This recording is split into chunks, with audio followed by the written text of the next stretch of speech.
of all the poor things I used to do. I don't do no more, for the Lord's made a change in me.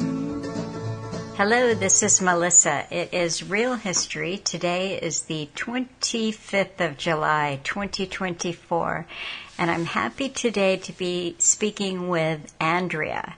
Andrea is in South Africa. She may want to tell us a little bit more about that.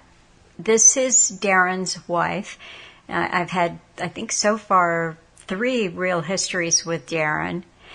And Darin has been helping me with Carol Quigley's Tragedy and Hope book club. And Andrea and Darin really are the ones who administer and keep the whole Telegram book club going, I think. And Andrea does amazing graphics. She is an artist. And so she's helped me quite a bit with the book club graphics. Anytime I'm announcing an upcoming chat or using that, those visuals announcing that have been made by Andrea. And lots of other things. But before I carry on, I'll just bring you on. Hello. Hello, Melissa. Thank you so much for the opportunity to have a chat. I appreciate it. Yes, so as you mentioned, I'm quite active on Telegram. I have my own group, South Africa Unite, and which is more focused on Africa and the Africa Agenda 2064, which is different to Agenda 21. But a lot of it coheres. Recently, I have been looking into Alan Watt and started the Cutting Through the Matrix channel. And as you know, from there, we started the book club. I guess the rest is history. But yes, Darin is also quite active, especially within the book club. But he's been helping me with the other channels, not as much these days, but certainly he's had a huge impact on Telegram users and helping folks get to the bottom of what reality actually is. That makes sense. Yes, absolutely. This is what I notice. You see it particularly in social media, but it's everywhere, is that people start to get an understanding that something isn't right. And that's the point where they're most in danger, because many, many possibilities are presented. Yes, I agree. And, you know, we are in our society, we have kind of lost the ability to perceive reality. And this is actually one of the things I'd like to talk about, which is our ability to see the truth and coming at it from a completely artistic point of view or from a visual point of view. If, say, for example, we are drawing a figure, and I often find that, say, my head is too small, and my teacher will say, your head is too small, you've drawn it too small. I then have to assess, what am I looking at, and also, is this truly the reality that I see in front of me, or am I just drawing what I think I see? I often find that people who draw, or people who are quite, I would say, right brain focused, are more aware of what's happening in the world today. The other day we were in class and one of the students was speaking to the teacher saying, you know, since I started drawing, I can't walk into a room without being aware of what I see. And I assess the whole time, is this shape, how would I draw that? Is that ear bigger than the nose? You know, so it's in a way a form of metacognition, and in a way of using our senses to perceive reality. But more than that, actually, once you've drawn something and you realize that you were wrong, you have to let go of your ego and say, well, oops, you know, let me redraw that. So it is a perpetual correction of perception, if that makes sense. Mm-hmm. Yeah. Yes, Alan did talk about this, how we have to be able to use all of our senses. And he even, there's a section in his Cutting Through Books where he goes into this, that we think of language as what is spoken or written or drawn if it's pictographic. But it's the better way of thinking about language is it is a form of communication.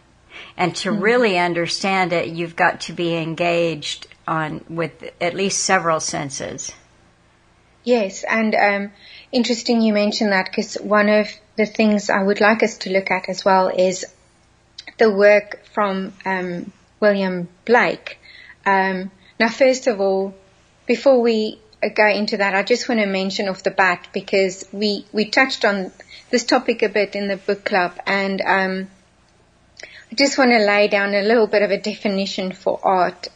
Even though I know there are various forms of art, we've got movement, we've got choreography, we've got drama, we've got dance, we've got all these different forms, but I'm specifically talking about the visual arts.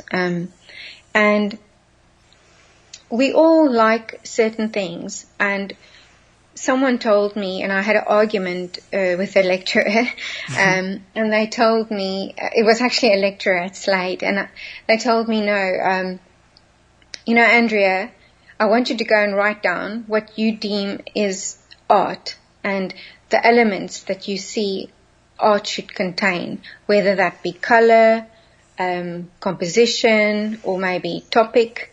If it should contain life drawing, or it should contain portraiture, or it should be abstract, whatever it is, those elements are what you personally will look for when you look at something that you like.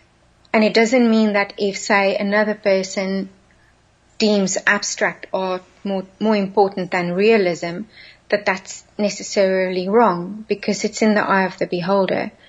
But with that said, and if we look at H.G. Wells' A Shape of Things to Come, we look at all these novels, Man and the Machine, there is also art being used to steer culture and steer society.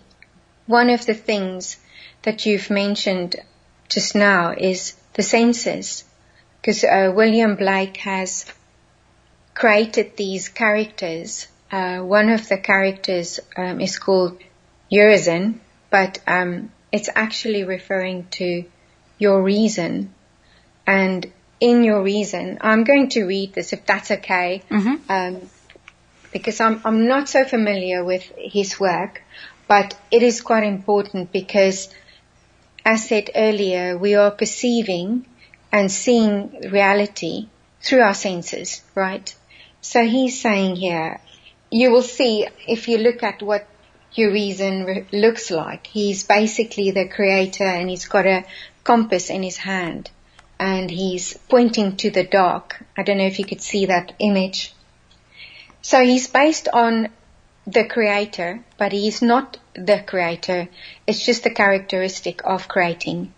According to Blake, he was the antagonist. He was quite evil.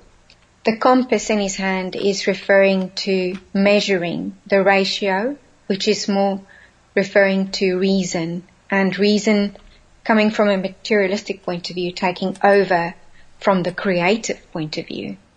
Let me just read some bits here. What does it say? Okay, so because it's all accommodated with poems. So the poem itself is a somber satire of Milton's account of the creation.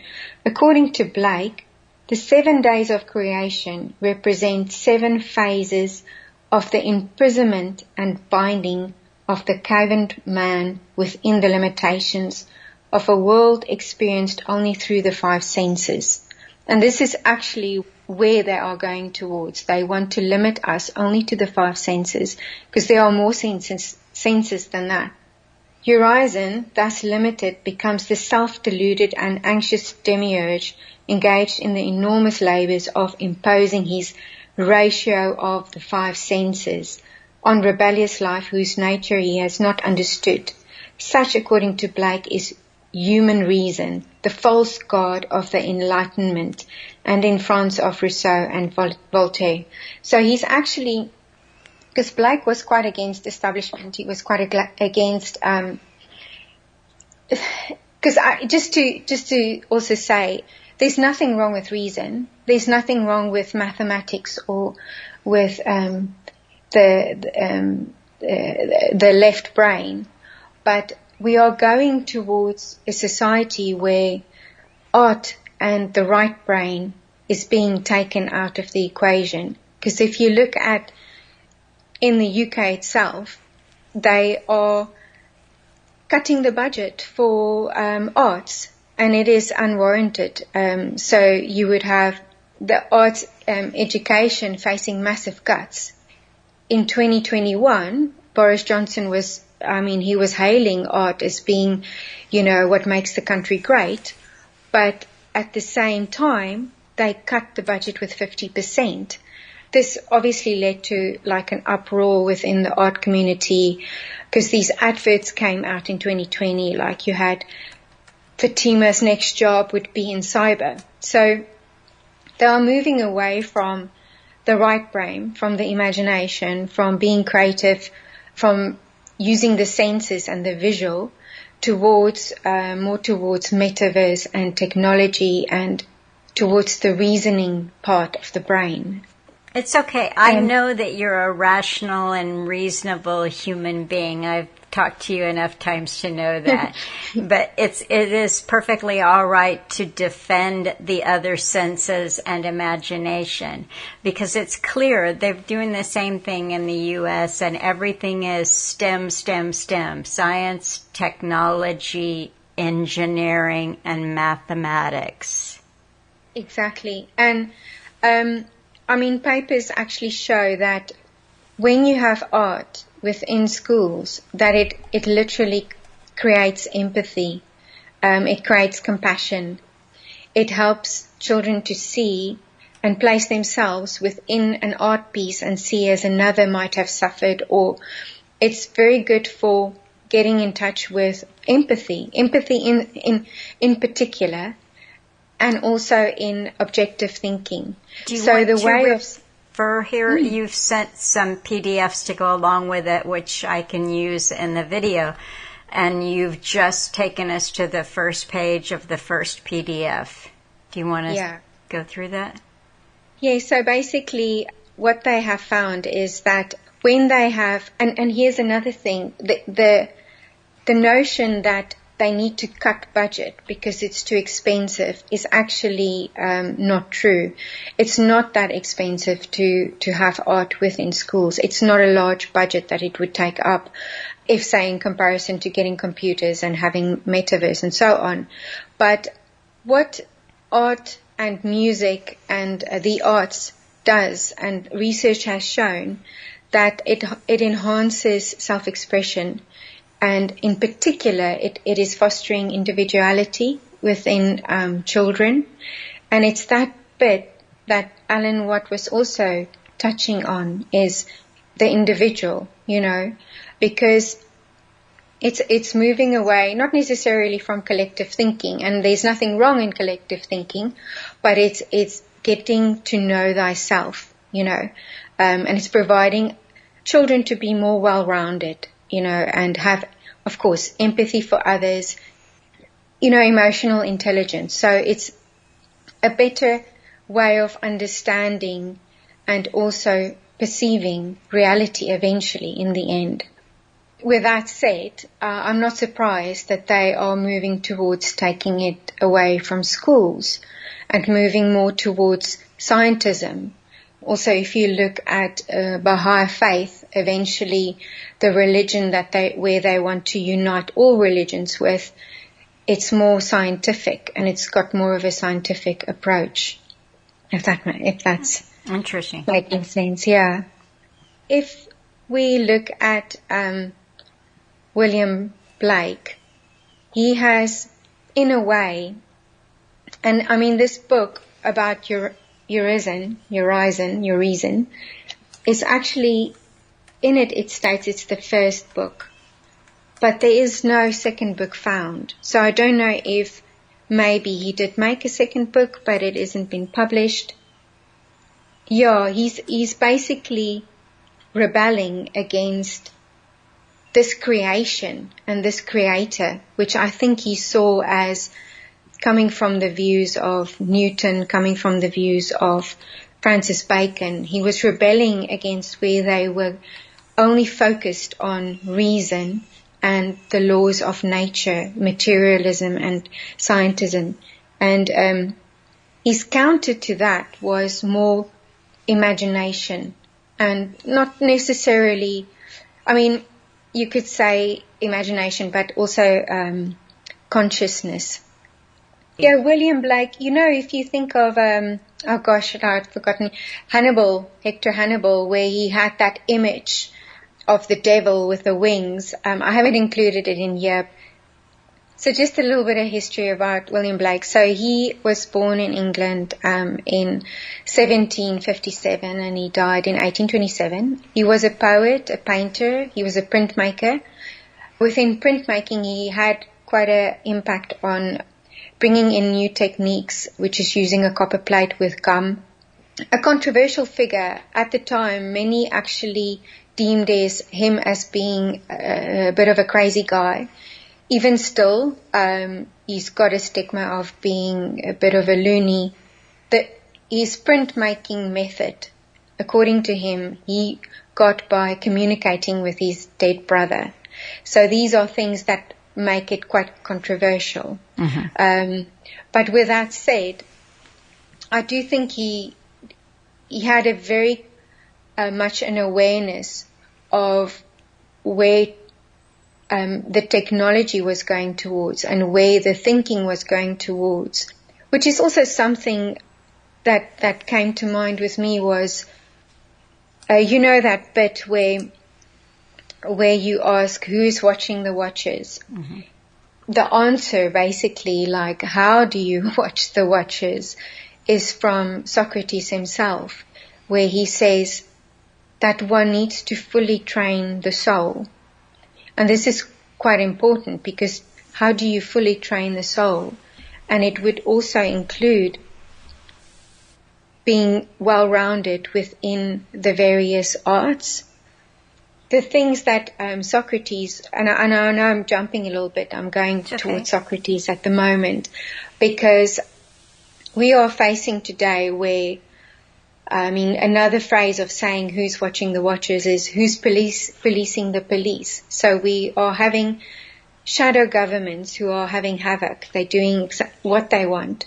And you kind of have to go, well, how do we even make people aware that there is a shadow government, you know? And Socrates himself, he said it, you know, it's through musical and physical education. It's through exposure to poetry, through the arts. So he was actually putting emphasis on, you know, gymnastics, the physical movement. He was putting emphasis on a lot of the things that are right brain focused. Another thing that he also said was that there should be a censorship of the corruption of souls, you know. And today we were actually discussing about, Alan Watt also mentioned it, the trauma that is caused from being exposed to sex too soon as children. When children are exposed to sex education, you could say, but also within movies and films and so on, if it's too soon, they can have a trauma, and that the trauma reduces the cortical thickness, and it impairs your growth in the brain. And it's exactly what Socrates had actually alluded to even back then. And another thing is, I mean, also to control one's desires. I mean, we all know about those tests with the children to give them a sweetie, and then those who turned away and didn't take the sweetie actually showed that in life later on they fared much better. So to get back to William Blake and the senses, and also I think he was quite well aware of where they were heading towards. And the thing that really comes to mind for me is, if we are looking at a generation down the line, maybe a few generations down the line, where everything is censored, if they have taken out the ability to even have these talks. I mean, we look at Adobe and Microsoft putting identity numbers on every single graphic that you make. Mm-hmm. So they will be able to track and trace every single graphic in the future. Because one would think, well, you can do a graphic and just share that. It might not be the text that gets picked up, and there won't be censorship, but even the graphics will be censored. So how do we then reach those who are seeking the truth? And I do think that is very important, because it is directly related to knowing yourself. If you view yourself in the correct way, then you will also be able to relate to others and to the environment you are in, and space and depth, and your perception will be right. Yeah. I don't want to take us too far afield here, but I've joked, and it's only a partial joke, that in the future, those of us who are conscious and aware are going to have to communicate only with our mind. Yeah. But in order to reach that point, art and building your other senses is critical, because it teaches you to think outside the little bitty box they've given us.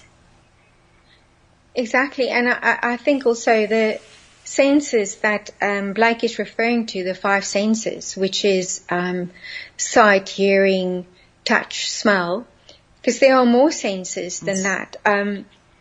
So I've looked them up, and you have, I can't pronounce these names, proprioception, I don't know, it's a sense of position and movement. If you look at choreographers like Pina Bausch, she's passed away, she was a German choreographer, fantastic with her influence on various artists. Wim Wenders made a movie of her, I think it's called Pina, and actually went to see her shows, not with her in it. It was after she'd passed away. I think she passed away in 2009. And the Trans Theater, which is the theater group in Germany, continued with her work, and they had a show at Sadler Wells. A lot of her shows are still at Sadler Wells. And it's profound, because it's a different language, again, as you were saying, the language of movement, but it touches on the senses of position and of space. We have the ability, if you and I are looking and we're opposite each other, we're looking at a box. The box will appear to be bigger on my side with the front ends and smaller on your side because of perspective, right? Right. Now, I have an ability and you have an ability to perceive depth. However, I cannot see what you see, because you are on that side. I think that, I'd forgotten his name now. He was that guy that did the martial arts.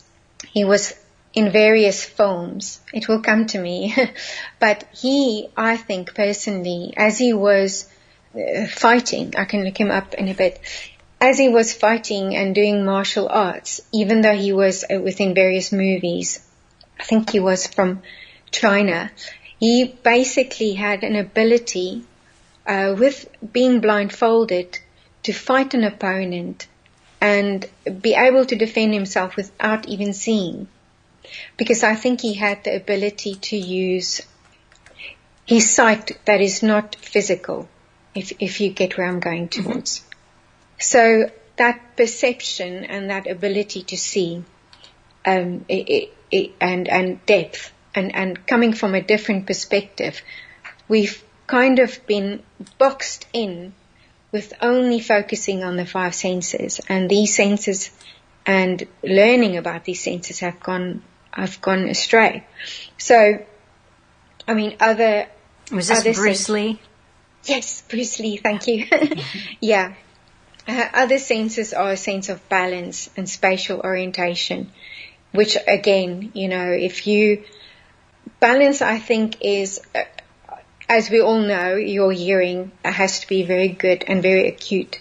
And I was thinking actually the other day of animals. A dog doesn't have good sight, but their sense of smell is very acute and very strong, stronger than, and they can smell more.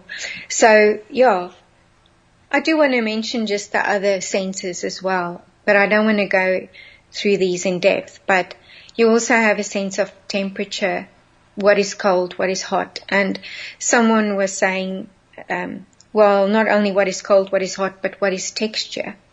When we touch the cat, it's pleasing. Smooth texture or a rough texture, the sense of pain, the sense of time, to be able to understand the passage of time, and also the internal state of the body. I oftentimes ask myself, how are you doing, Andrea? How are things?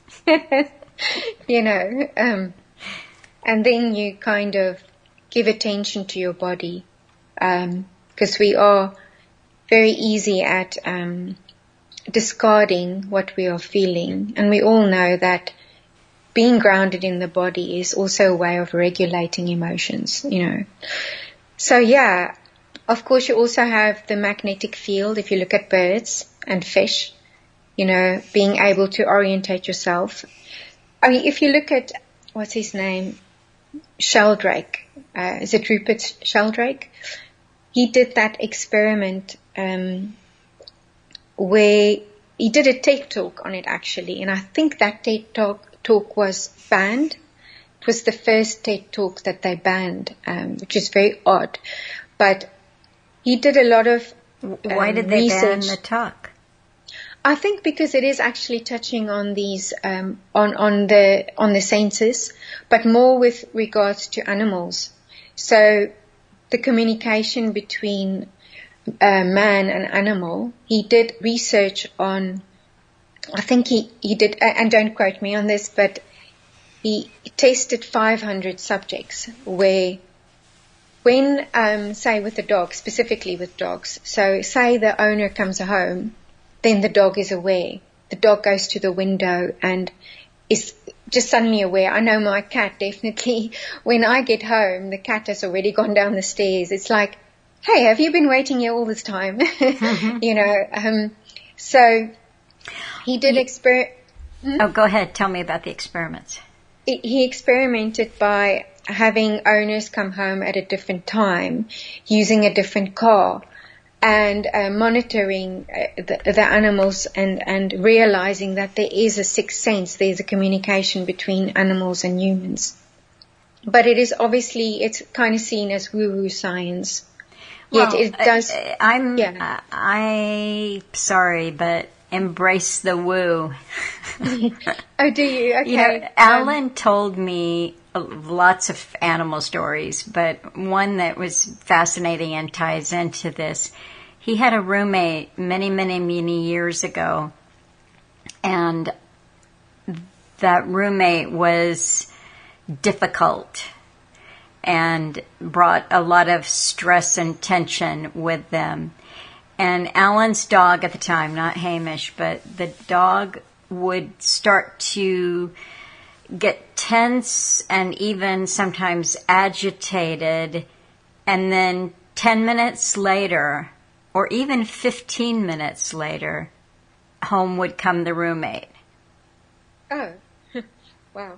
And he observed it over and over and over, that his dog had an awareness of the incoming presence of this person. Wow, that's interesting, hey? Yeah. Yeah. Yeah, I think there is something there, but I mean, I find personally with my cat, sometimes I wake up in the middle of the night and I think, I wonder where Sebastian is now. And then it's literally like a few minutes later and the cat will enter the room, you know. Yeah, I think also with regards to William Blake, there's a artist called Eduardo Paolozzi. He was born in 1924. He died in 2005. A Scotsman, even though he has an Italian name. He's Italian of descent. It's actually Sir Eduardo Paolozzi. And a lot of his artwork, for me, I actually saw his exhibition at the Chapel Gallery, and it's not personally what I'd like, but it borders on hitting home the idea of man and the machine. So they're using art to bring in and ease in the concept of, hey, it's a natural evolution of merging humans with AI. He's also known for his mosaic at the Tottenham Court Road tube station. And he also did a sculpture of Newton with his compass, which again, it's after William Blake's image of Newton, also with a compass, of course. And I just want to actually read here with regards to Newton, because the thing is, William Blake did not like him at all. So it says here, he condemned the scientific trio of Isaac Newton, John Locke, and Francis Bacon as sterile and materialistic. Here Newton, the idea rather than a portrait, sits on a rock covered in algae, making calculations with a compass, like Urizen in Ancient of Days. He might be at the bottom of the sea or perhaps in a black hole. So I think art these days is being pushed for changing culture, of course, for influencing. I mean, nowadays you just get such ugly art, you know, and it's very demoralizing. One of the artists I do want to mention is Cleon Peterson. I'm not that familiar with him, but I find his work extremely depressing. When I look at it, it is so violent. Very recently, a mural of his work has been sponsored by, I'm not sure which Rothschild, but basically by a Rothschild, which is a mural that's under the Eiffel Tower. Mm-hmm. And he focuses on, he's got, I would actually deem him more an illustrator, but he focuses on black and white figures, and most of it has to do with racism. And if you look at, for example, it's so violent and it's so demoralizing, but it is a slaughter of the white figures. So you've got the I'm black looking figures. at that right now. It is called To Create and Destroy. Yes. That's and a work from last year. Yes. So, I mean, what he says of his own work, I'm just going to read some of it. It says, we've entered a new age of global crisis. It's exactly what Attali has also said. Modern dread, hopelessness, and existential anxiety have become common and relegated to the subconscious. And you know what? You almost get a sense that, I mean, I know that one could argue, but he's kind of the zeitgeist of the times. He's showing this is the feeling we are feeling, this is the situation we are in, and pointing to the issues that need to be addressed. But for me, it's almost promoting it, you know. He's almost supporting these ideas rather than criticizing these ideas. And he says here, the individual walks the streets feeling a sense of alienation, and that society coopted by media, technology, politics, and an undercurrent of hate and confusion is unraveling. Yeah, because it is exactly that. It's going against the individual, isn't it? Yeah. Have you read, I think it's Francis Stoner Saunders' CIA and the Cultural Cold War? No. It's such a good book. She's a British writer. I'm not sure if she's a historian, but anyway, she's written a book about exposing the CIA involvement in the arts, in fiction, in theater, and fine art. Oh, right. For the purpose of demoralization. Now, this is going back to the Cold War, but why would they exit that role, you know? Yeah. And now if I look at something like this Cleon Peterson, To Create and Destroy, obviously we are the audience of destruction or for demoralization. Yeah.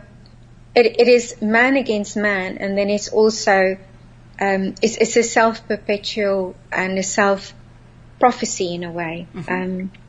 I mean, if you look at A Vision of the Future from 2019, 2019, we didn't have such massive racial.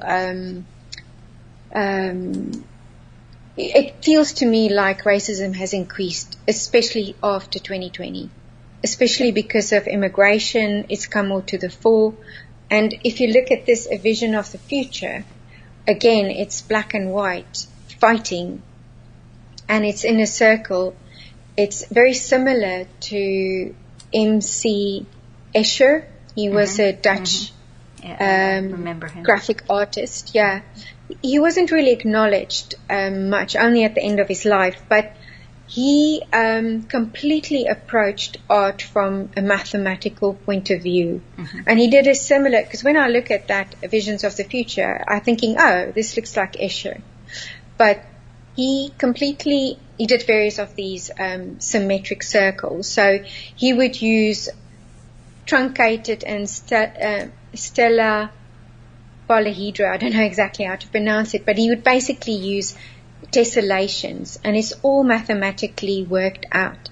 So again, it's this Cleon Peterson, for me, is not only is it the work that and the subject matter, but it's also the way he's executed it, which is mathematical, which is again that ratio, the rationale, and again it's promoting the mathematic and an overemphasis on the when I say intellectual side, I mean it's the left side of the brain, moving away from organic shapes or from even texture, because all of his drawings or paintings are flat, they're 2D. There's no 3D modeling in it. And by the way,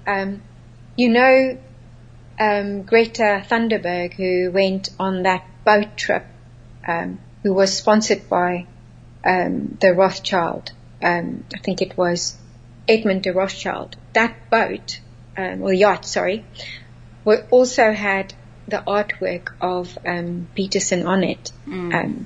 So it's coming quite a while that they've been wanting to promote him. Interesting. It's basically the propaganda of today, in current day, I would say. But, so another thing I do want to mention is, because I was thinking a lot about Babylon, the Tower of Babylon. And, because we know that the word tower in Hebrew means pyramid, right? Mm-hmm. And if you look at Peter Bruegel, I think he did 3 paintings of the Tower of Babel. I think only 2 exists. There's a larger one and a smaller one. But Peter Bruegel, the painting was done in 1563. I'm not exactly sure when he was born, but it was in the 16th century. And, of course, the Tower of Babel, it's being mimicked within the architecture of, I think it's the United Nations building. I can't remember exactly where it was now. I think it's the EU building. The EU building, thank you. Yes, there you go. But if you look at that building, the same as with the painting, you'll notice that it's not complete. And I was wondering what is on the top, and what is on the top is actually a temple, according to history, that it was, let me see, I think the temple was called Ezagil, I think is what it's called. And some say that it was just hypothesized, but others say no, it was, they found that it was an actual temple there. I was thinking a lot about those two pillars in front of the temple, Boaz and Joachim. Yes. Especially from the writings of Joscha in the book From the Losers and Winners from the Millennium, where he talks about having order, so that order is established, or rules, or laws. I don't want to say laws, but basically order is established through, in the past it's been established through religion, which is, I don't know which one is which, if it's Joachim or Boaz, but the two pillars which represents military and religion, and that being how they maintained order. So, and Alan Watt also had a talk on this, on religion having such a profound influence on society. The church, you'd give all your possessions to the church when you died, and the fear of being called a witch, it was completely a rule by religion. The other pillar being military, which is by force. If you look at communism and the police having force on people, not submitting to authority, not being civil servants, but applying force. And those two pillars, when the temple gets destroyed, and I was wondering a lot about it, because Joscha mentions a third manner of obtaining order, which is surveillance, right? So I was wondering if this temple, which will be brought down, and again, like, what was it that you were reading there with Cleon Peterson breaking down and building up? Because it reminded me of the temple, and that perhaps the order that they want to bring in obviously will be surveillance, right? Which brought me back again to the other two pillars, because what came to mind was slavery. We all know that the slaves they were chained to a concrete block, which is the blockchain. Within, I'm not sure exactly what you call it, but after 7 years, if you look at the book of Ruth, after 7 years you'd have a reset, right? In Judaism, you'd have, so all the slaves would be freed. And however, unless the slave would choose to remain a slave, and that remaining a slave means they choose religion. It's not by force. So it's the one pillar going into the other pillar. But if you look at surveillance, for me, I think it will encompass both ideologies, both religion and force. Although force, not a physical force, but within the electronic era. So you have your fridge, and your fridge is saying, oh, you've eaten too much, because the United Nations will have something against people being too fat, and they won't give money to certain countries who have too many fat people, for example. So that would be an enforcement, a militaristic order that's coming through the social credit score. If that makes sense. I don't know what your views are on that. I don't know if you'd agree or not. Well, it's interesting. I was just still thinking about the, black and white and slavery, and, if you get above people and just think of them as the checkerboard or the tessellated floor, you know, were both being used. Yes, and actually, if you look at Victor Cousin, I'm not sure how to pronounce his name, he also lived in the same time as Blake. He was like 35 years younger. And a French philosopher, also a politician. I'd gotten this book, which I have mentioned on the book club before, but it's a very odd book. It's got various discourses. And whilst I don't often read, but this particular chapter caught my eye, which is with regards to our inalienable rights. And this particular book has got it's between the First and the Second World War, all the discourses, and they have a section on New World Order, and in that they actually address why the League of Nations failed and what would be the measures to overcome the failures of the League of Nations, which is where the United Nations were born. This chapter is one of these in here as well. He's had this chapter within this book with various discourses that was written between the First and the Second World War. He's written on one's inalienable rights, and I kind of want to mention a few things that he's said, but as I go through it, I don't want anyone to think of legalese speak, because he mentions person, the word person, but it's not in a legalese frame of mind. He's just referring to person. And a lot of what he says also refers to Plato's seeing people as it, as objects. He says basically that the person cannot cease to belong to itself without degrading itself, because a person in itself is inalienable. So if you look at an easy way I would see it is, we all have sovereignty, but we actually do not own sovereignty, just like we don't own our person. We can't give sovereignty away, we can't give our person away. And here he says the person has no right over itself. It cannot treat itself as a thing, and it cannot tell itself, it cannot destroy itself, and it cannot destroy itself. It cannot in any way abolish its free will and its liberty, which are its constituent elements. And this is very important, because why it is important, and I think why he was focusing on it, and a lot of what he also focuses on is using reason, and again, within that materialistic scientific view, but he does admit that the person is inviolable. And I'm going to just read here, and it alone is inviolable.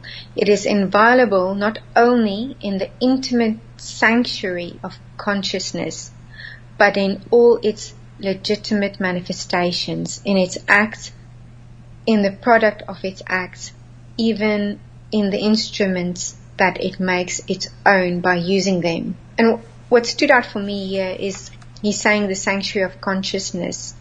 And one of the things that consciousness is the ability to know what is good and what is evil. So I'm thinking of myself when I was very young. I was about 8 or 9. I really liked this one gardener at school, and he was black. And growing up in apartheid, it was just horrible. Like the head mistress, she would shout at him, and it bothered me tremendously. And I started to realize that it was wrong. And this was where I gained, I would say, consciousness, because I started to weigh up what is right and what is wrong. And with that, compared her actions towards him with the actions of my neighbors, and the actions of some of my family, and the actions of this and that and this and that person. And it felt like the world was wrong. And that perception and that reality made me more aware. And also what it does is it gives you a sense of metacognition, where you are questioning yourself and your own behavior with relation to what is good and what is evil, or what is right and what is wrong. Yeah, Urizen here, he acknowledges that, that the person is inviolable in the intimate sanctuary of consciousness. But basically what he's getting at is that we cannot get rid of our person. Our rights are owned by the proprietor. In other words, just to come back to slavery, even if a person would say, okay, I give up my free will and I will be a slave, there is a wrong being done. It is universally and fundamentally wrong.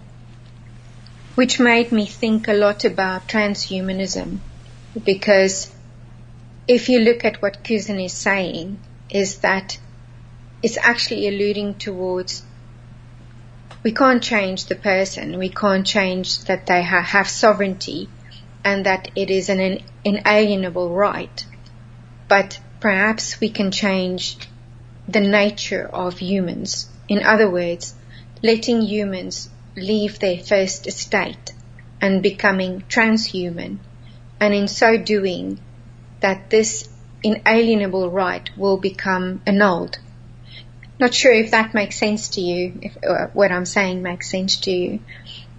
Actually, what you've just described reminds me a little bit of Bernays, that you don't change the product, you change the market, the people who are going to buy the product. So the product is, we're going into this metaverse, they want transhumans, so they go to work on us to change us, to get us to accept this vision. And it's not only us, but in a way, it's changing the universal principles of who we are, because there is in us a part that has been made in God's image, and that part is the part where, for example, where we create. AI can't.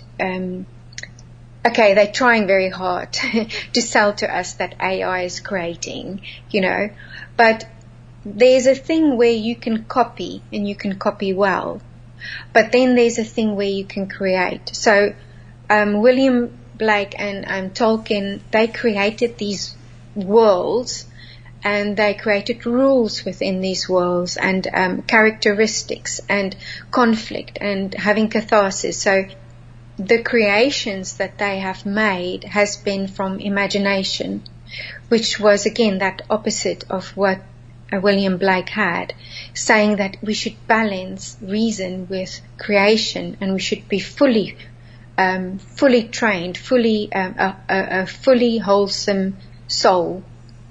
That part of us that have a bit of divinity in us, because unlike animals don't have consciousness, and they don't create.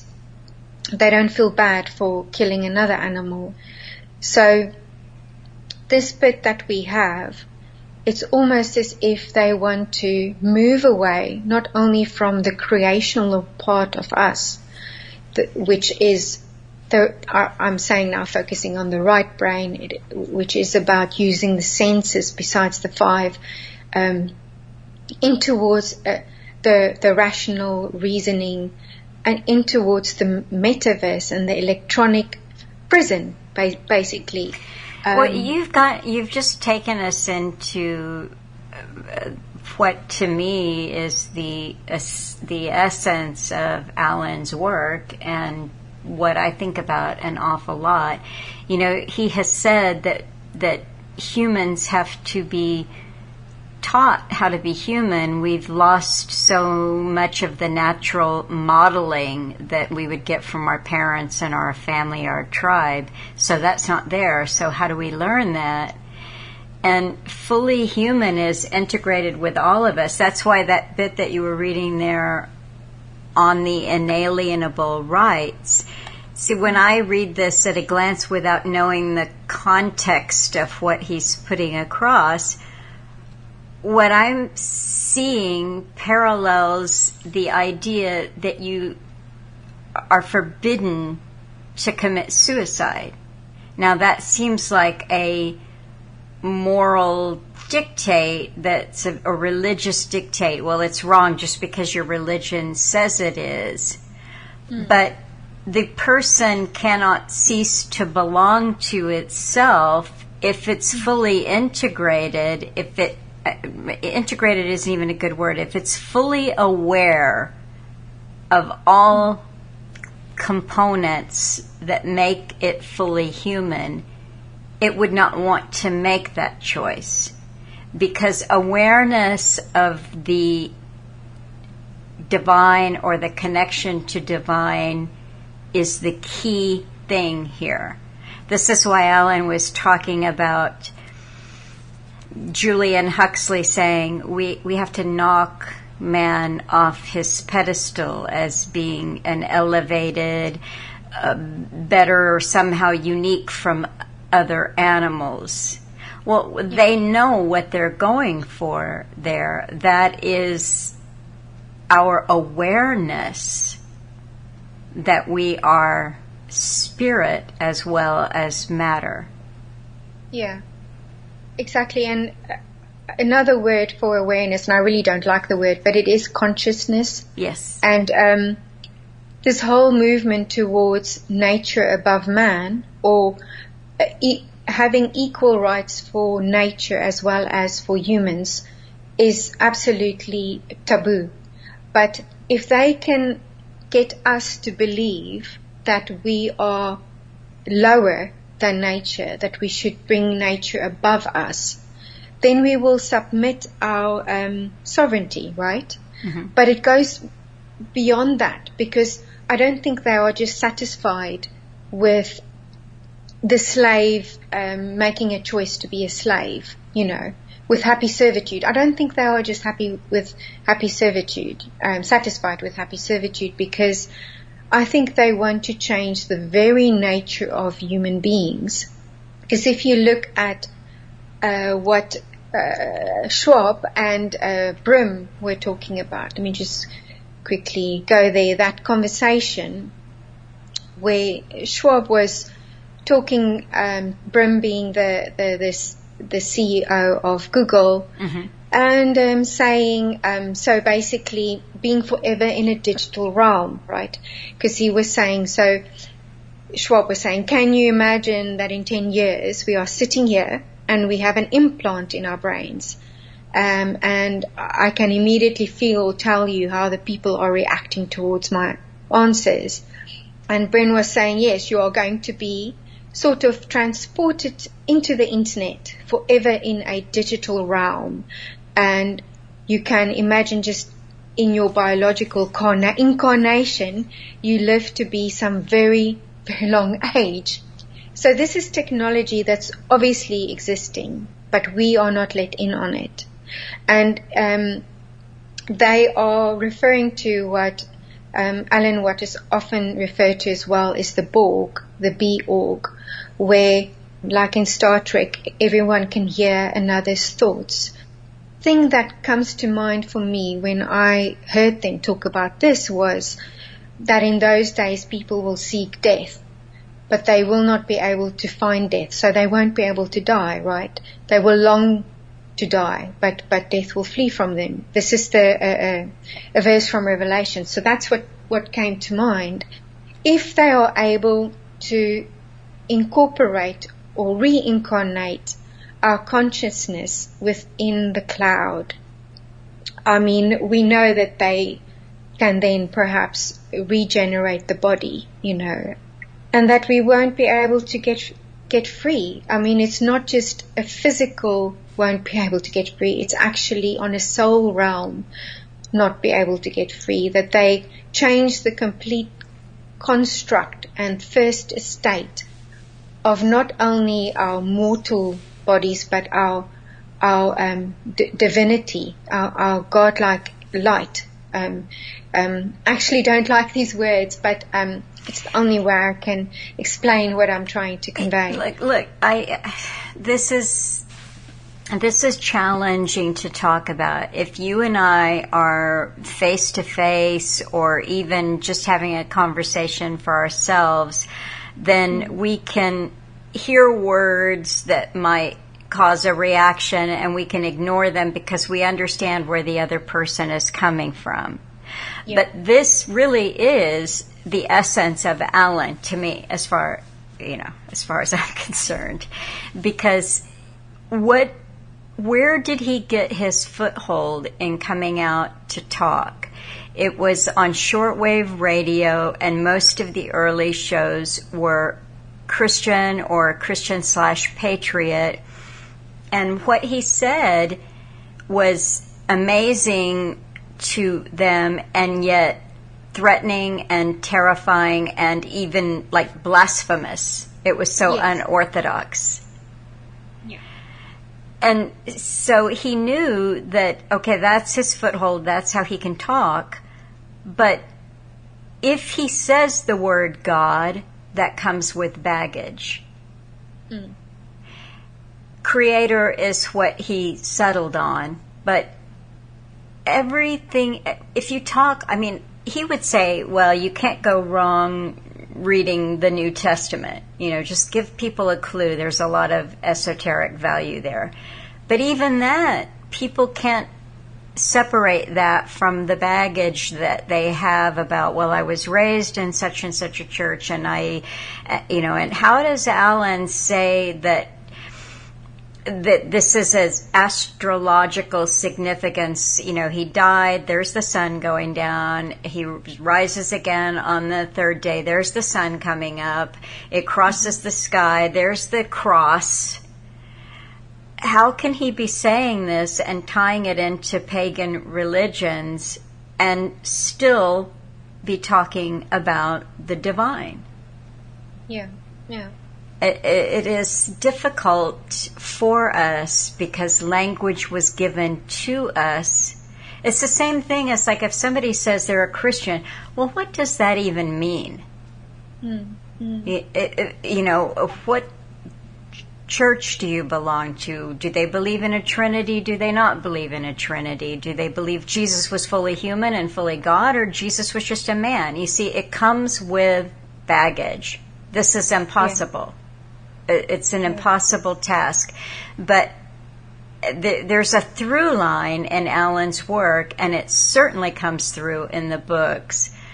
To be human is to be fully human and more. Yeah. And it's that more that is essential. Yeah, if we're to survive where this is going, because this is not just cataclysm, boom, you're out unless your redoubt was just right. Yeah. This is a new world being prepared. Who is preparing it? Well, we've probably opened a part 2 conversation. Yeah, because just also to mention that I've noticed that laws have been implemented especially pertaining to your dead body. In the UK, by default, you would be opted in to donate your body and your organs after your death, unless you have stated otherwise. Mm-hmm. And similar laws have been implemented in South Africa as well, where the state has declared they take ownership of your physical body. Things like if there's a patent. But obviously I think also Microsoft had patented that they could, I'll look it up and give you the link, but basically patented that they could have ownership of identifiers from deceased in order to create a bot. So with, say, your loved one's voice and your loved one's image, all these kind of things. So there's certainly been a move towards the DNA, owning the DNA even after death. Yeah, something that Darin also mentioned, because he posted an article on the fourth industrial revolution on the purpose of the metaverse. I just want to read a quote from there. When did he post that? This was on the South African group. I've posted it in the book club, but I will post it again. It's actually quite important, but in it, so one of the quotes here is, the term metaverse was coined in Neil Stephenson's 1994 science fiction novel, Snow Crash, where humans, as programmable avatars, interact with each other and software agents in a three-dimensional virtual space that uses the metaphor of the real world. Stevenson used the term to describe a virtual reality-based successor to the internet. I mean, WEF, if you look at them, they are having a section just with regards to metaverse, their futures, as they are focusing. One of their main focus is metaverse. Darin was saying basically that once this becomes wireless and it becomes embedded in human tissue, then it will seal humanity's fate, because whilst one part of us is living in the cloud and playing a fantasy, a dream, another part will be hijacked, kind of similar to when you're driving, suddenly you're in point A and then you're in point B. Your mind can kind of play tricks on you. And I think that is how Darin also described it. You won't have a sense of being a sentient individual in reality, You'll be occupied in this virtual mind prison. And you won't be able to leave, And that is what the metaverse is about. And you can see how, I think in the UK schools, they've now included metaverse time 4 hours a week, but they're taking away that creative side, the arts. So, yes, it's important to know, because metaverse will be a whole business and a whole enterprise in its own. They will create cities within metaverse. It's going to be a whole economic industry. So people will want to go there because they're going to make money there, unfortunately. But yeah. Did you hear a real history that I did last year with Judy? No, sorry, I didn't. I'll post a link to that one. Judy in disguise with glasses. And okay, yeah. She posited an interesting idea, and I believe there's truth to it. She's been reading Rudolf Steiner. Oh. And the idea of violating the human was something that he wrote about. And now what do we have?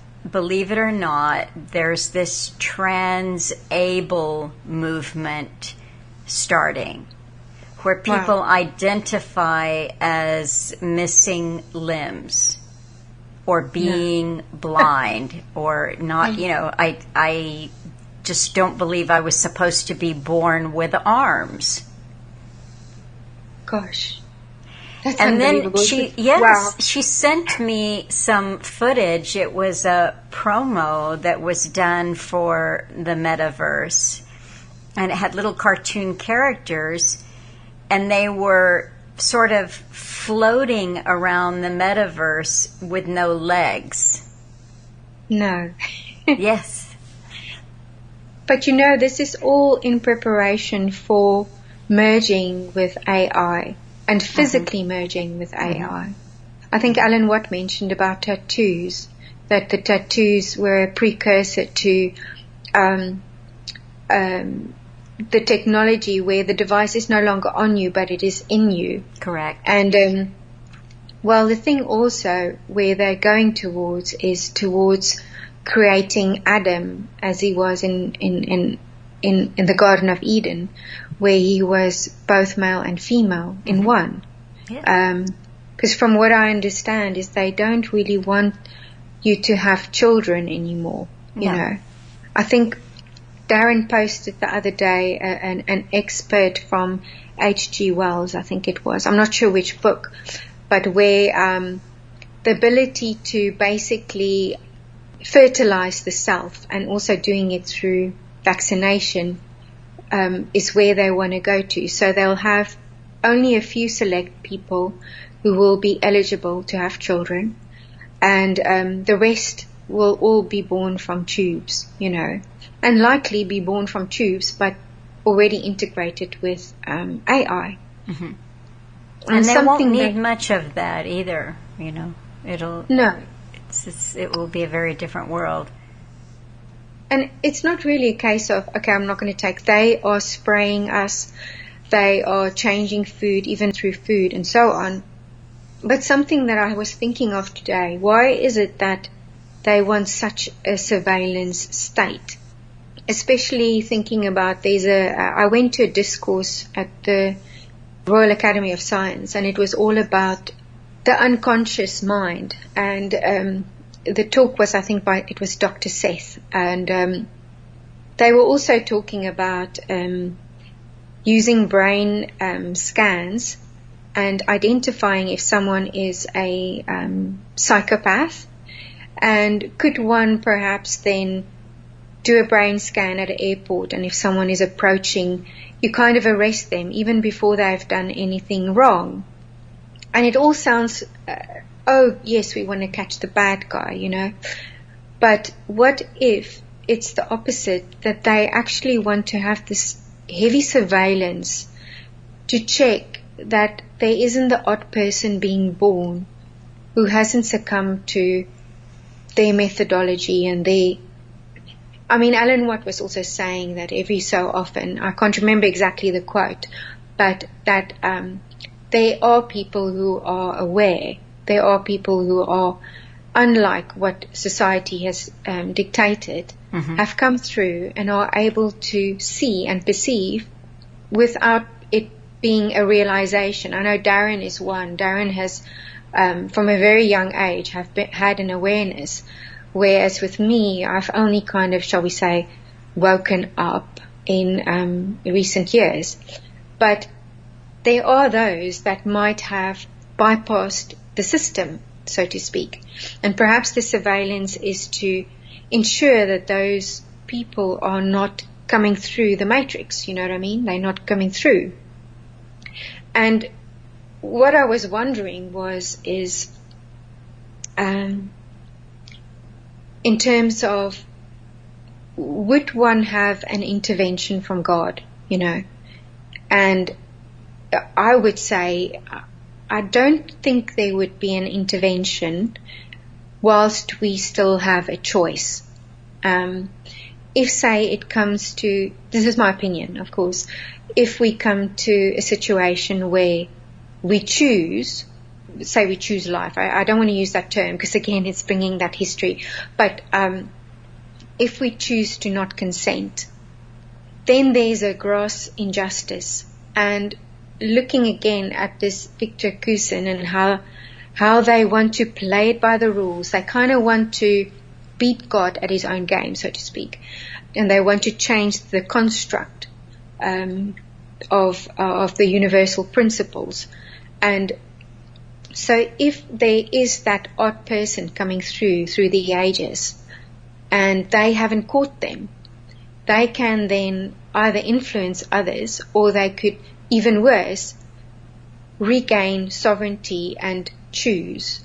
And when that is the situation, then it's almost as if, as being submitted to a higher authority, that they will lose the game, so to speak.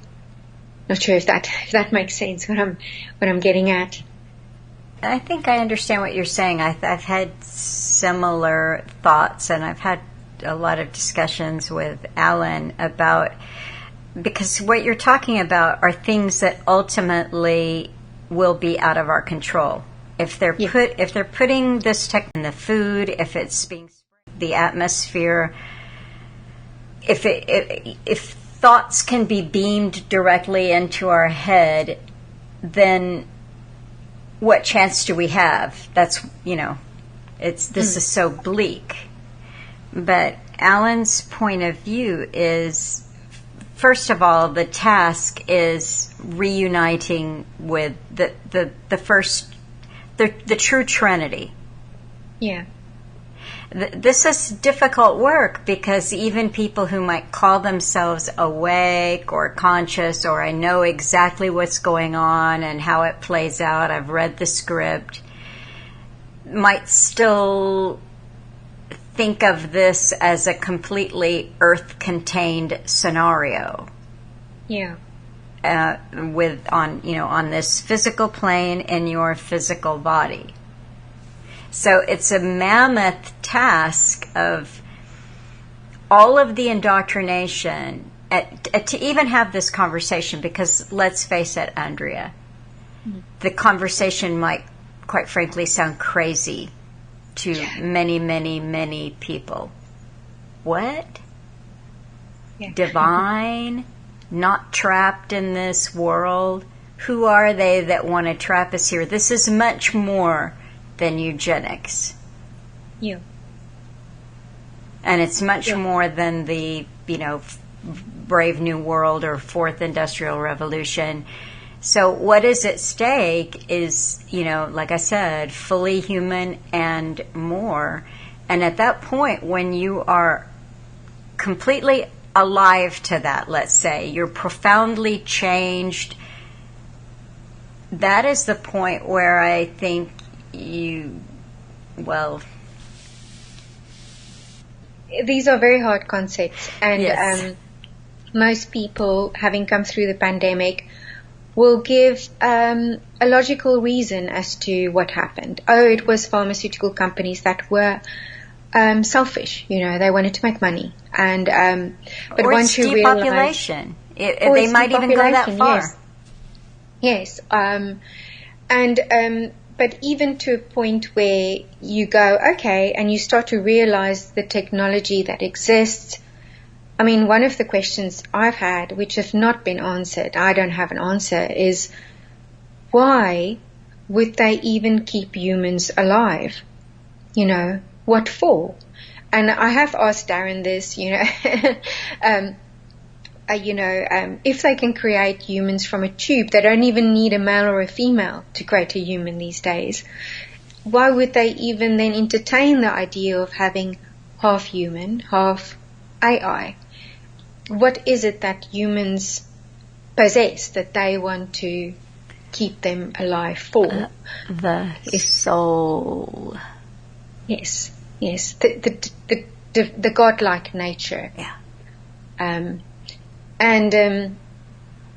We're shown this over and over in sci-fi.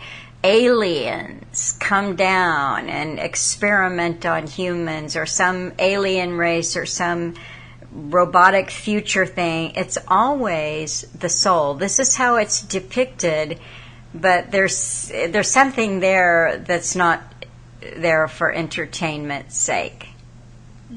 This is what makes us different.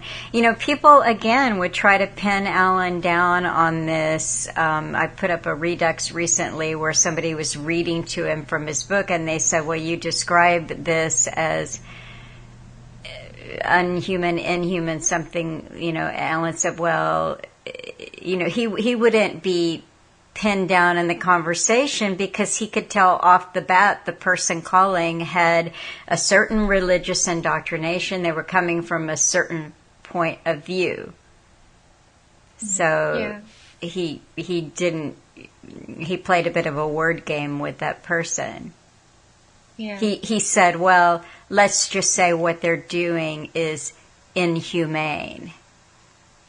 It's anti-human. Anti-human, Who would be anti-human? You just have to ask yourself that question. Who would be anti-human?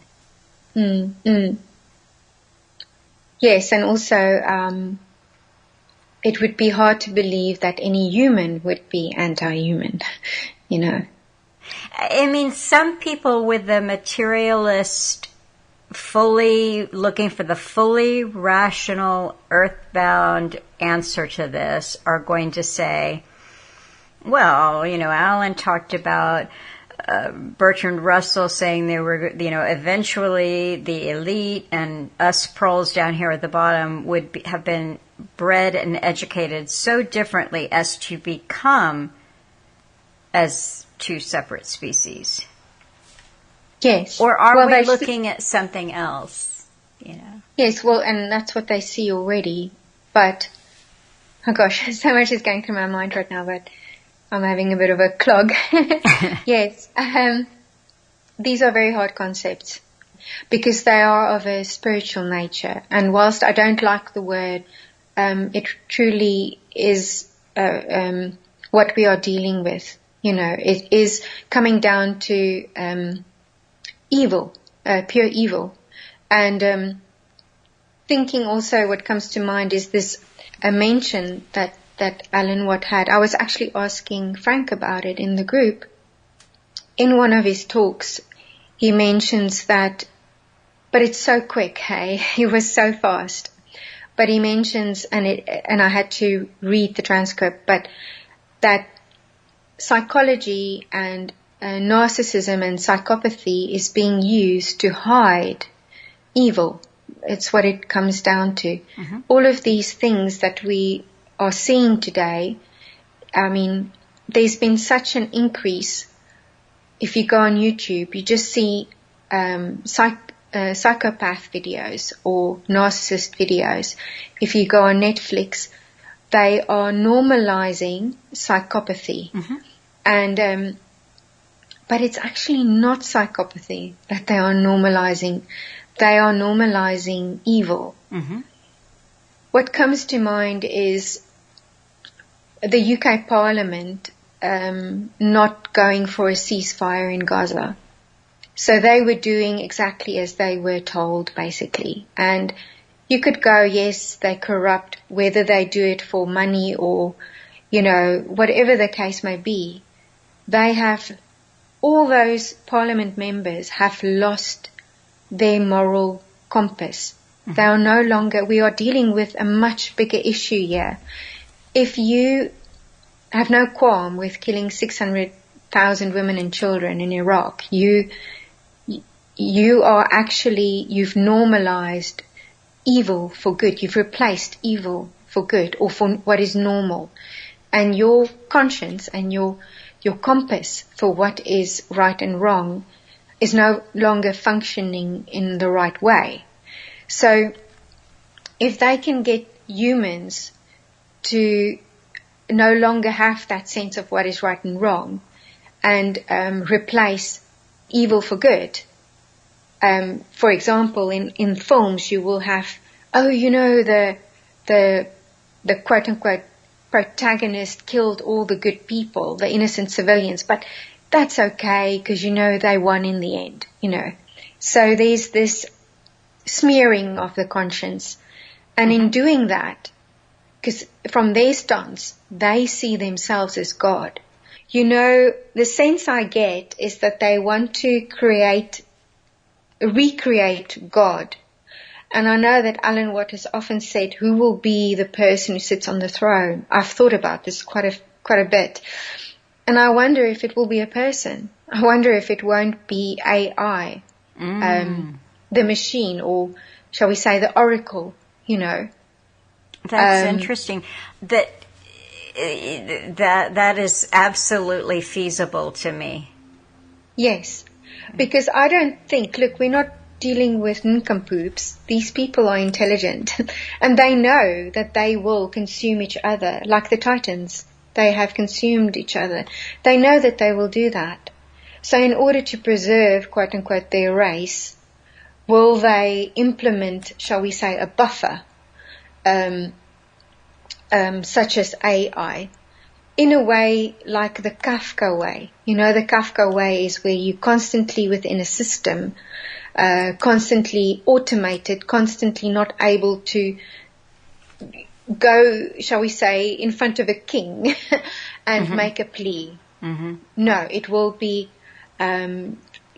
cold, calculated AI, no human, And that do you remember the movie with Tom Cruise that came out a few years ago? They were manning a station in the clouds, and they flew these little drone type things. I don't watch movies, so was I it don't really Oblivion? know.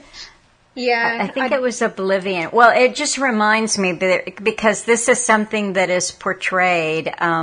Sally was the AI that ran these clones. Tom Cruise was one of them with his clone partner. And I remember when they were having a confrontation, she said in her robotic AI voice, "I am your God. I made you." Mm. And you see, there are other, well, I mean, in THX, I always get the numbers wrong, 117848. Gosh. Yeah, they do confession to some kind of computer. And also, I don't know who it was now. I've forgotten the name of the person. I will find it. But basically, he's the creator of AI. And he literally said, we are creating God. I can't remember his name now. I'll find it for you. Okay. But yes, what comes to mind and why I think it as well is if you look at the Tower of Babel, they were of one, what was it, language, right? And Bertrand Russell alluded to mathematics being the language that they want to instill. And that language is zeros and ones, which is binary. So the language of computers, where if you look at the book People Shapers from Vanguard, where he speaks of only technology that existed up until 1976, he alludes to where it's going towards, where in the future schools won't be needed because you would basically download how to speak a language, or as Darin was mentioning in one of these stories, which is actually similar to the Matrix, where you go into, you're at a car crash and then suddenly you download how to be a doctor and you help someone. So that the language is binary. And if you look at the Tower of Babel, being of one language and being of one mind, right? Now, what is a mind? Obviously, it's that Borg, that bee-org. Because if you look at the Tower of Babel, it actually is a beehive. It looks like a beehive to me. But what is on the top is the temple, right? And the temple is the brain, the AI computer, the brain. So that's kind of why I was thinking, because usually God is in the temple, right? So what if they want to make AI as the Antichrist, as the God, which is where nothing will be impossible, Yeah. Well, I'm not sure. I mean, here is what can help that not be so overwhelming. We have that capability. Where did Jesus and his disciples go? To the upper room. Oh, yes, of course. The upper room. Yeah. Yeah. Yeah, exactly. Hey.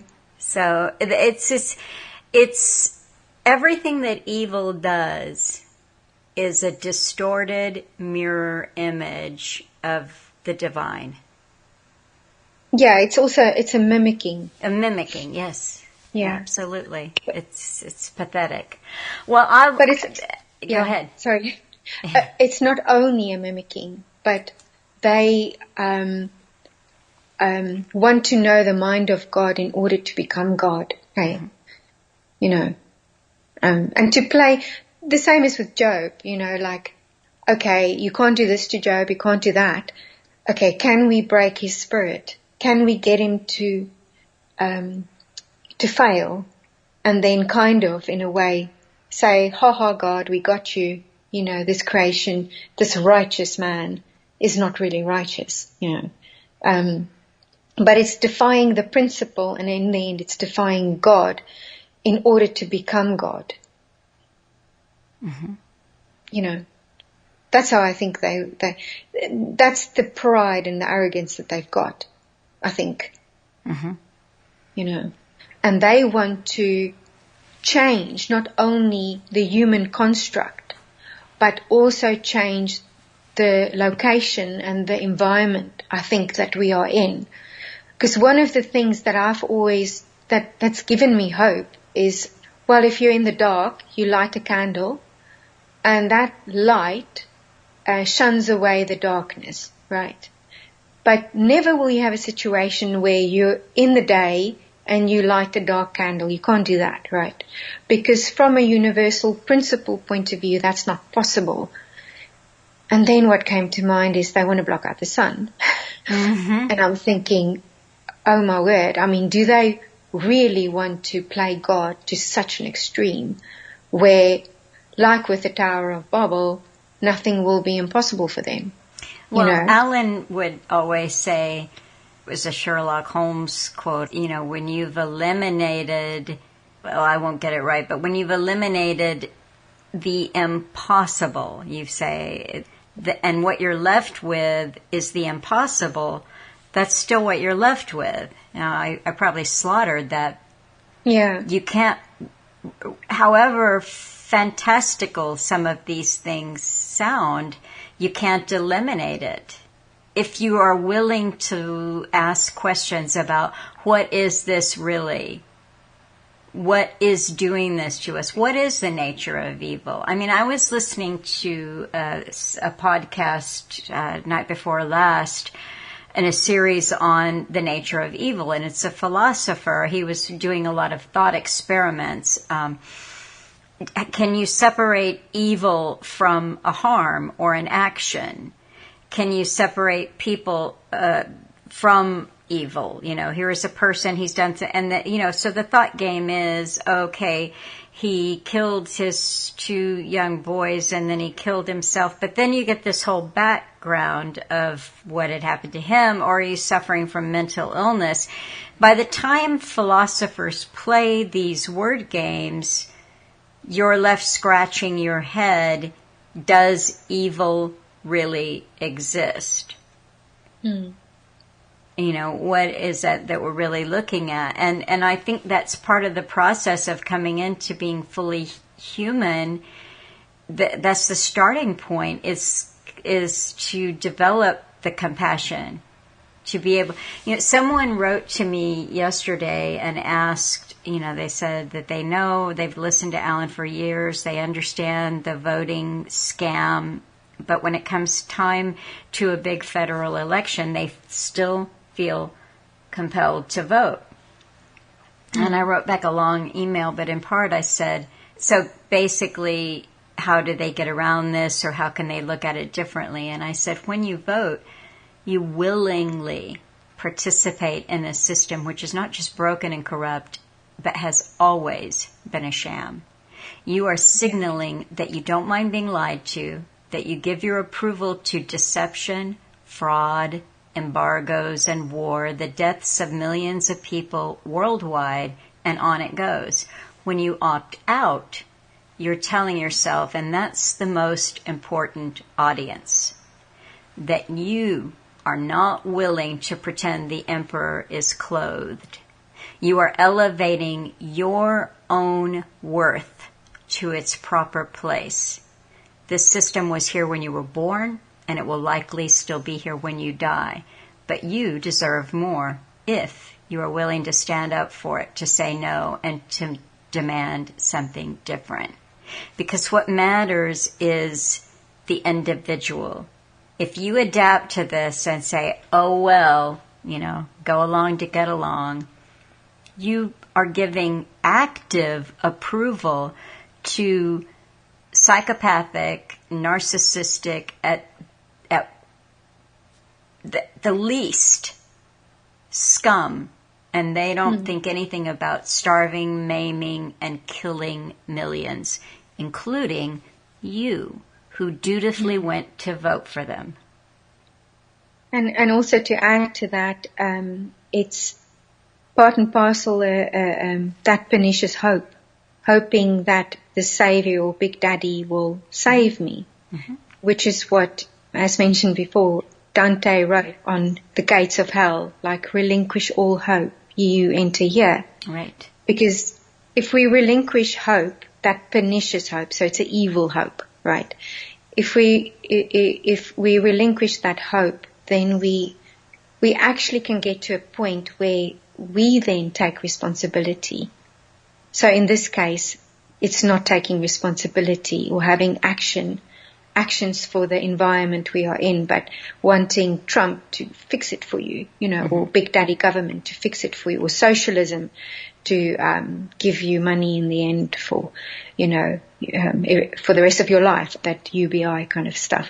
So, but pernicious hope is certainly a psychological weapon they've used against us, because they know how we are. That it is a good trait actually to have hope, but it's also a lack of maturity in a way. Yes. Not taking responsibility or passing the buck, so to speak, or refusing to accept the reality because one would be hoping or holding on to a dream or a notion that is no longer feasible. Well, I need to go take Aunt Betty to the doctor. Yep. But this has been a really delightful conversation, and you were hesitant that you wouldn't have anything to say, and that's kind of funny. Yeah. Yeah. I've been very nervous, especially in the beginning, but it's okay. It's good. It was good. Thank you. Well, Thank you so much. I knew based on our conversations and interactions, you've gotten me thinking in a different way, and maybe even a little more visually, which has helped, and asking more questions. So you've presented your understanding, how you see reality has helped me. So I knew it would be an interesting conversation, for me at least. And I think others will relate to it as well. Good. Thank you, Melissa. I appreciate your input and your time as well. And never underestimate the work you do. It has a profound impact on people. It's changing people, not just how they think, but actually changing the being, Oh. Yeah. That's very nice. Well, I think what we're scheduled for here on Real History next week is that John Euler is coming back, and we are talking about the transgender agenda. So, Good. yes. So thank you again, Andrea, and everyone have a good week, and I'll be back next week. Thank you. Thank you. All right. Bye.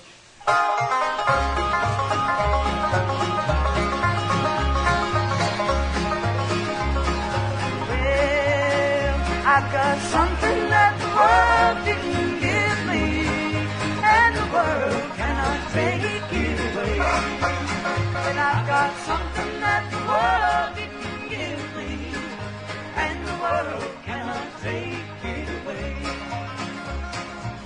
Well, it is love, sweet love, oh, sent to me from my Father up above. It is love, sweet